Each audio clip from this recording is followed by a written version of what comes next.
Hi everyone, it's Nikki Pike, mortgage broker with TMG, the mortgage group. Clearly, with everything going on in the world right now, I am working from home, so excuse my hoodie, no makeup, hair in a ponytail. I still wanted to take a quick second and do a quick video for you because I just got a fantastic question from a client of mine who is pre-approved.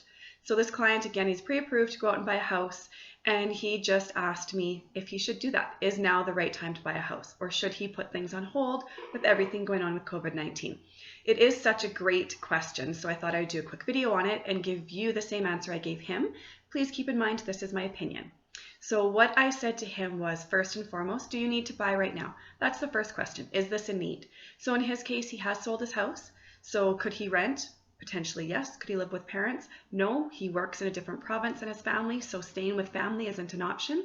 Could he rent? Maybe. So that's the first question. Is it a need? The second question, what are prices going to do in the market you're looking to buy in? So not all markets are created equal. We've seen that with obviously the values going up in markets like Toronto and Vancouver. Alberta, we've seen a different story. So look at the market you're looking to buy in.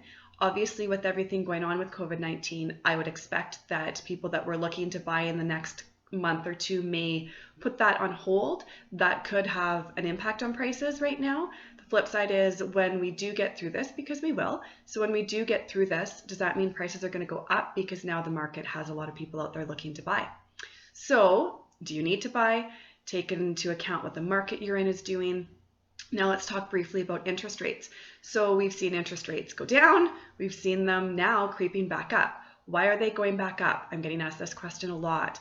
The short answer is liquidity and default. So that means the banks are looking at money that they have to lend and money that they have set aside in case people should default, which is a very likely scenario. I am getting calls on that as well. What options do I have if I can't make my mortgage payment and so on? So banks are preparing for that. So how do they do that? They increase their rates a little bit. So they've built that buffer in. So we have already seen that in the last few days, and I expect that to continue throughout the week. I don't know what that looks like going forward, but that is definitely something to keep in mind, is the volatility of interest rates. Something else that you need to take into account is the stability of your income and your employment. So depending on where you work, depending on how you're paid, you may want to take that into account. If your income is stable and COVID-19 doesn't affect it at all, then that is fantastic, and that shouldn't need to be a concern for you moving forward with buying a house.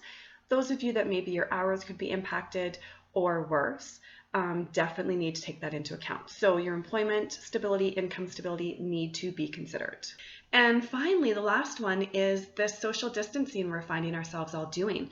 What does that mean if you're looking to buy a house?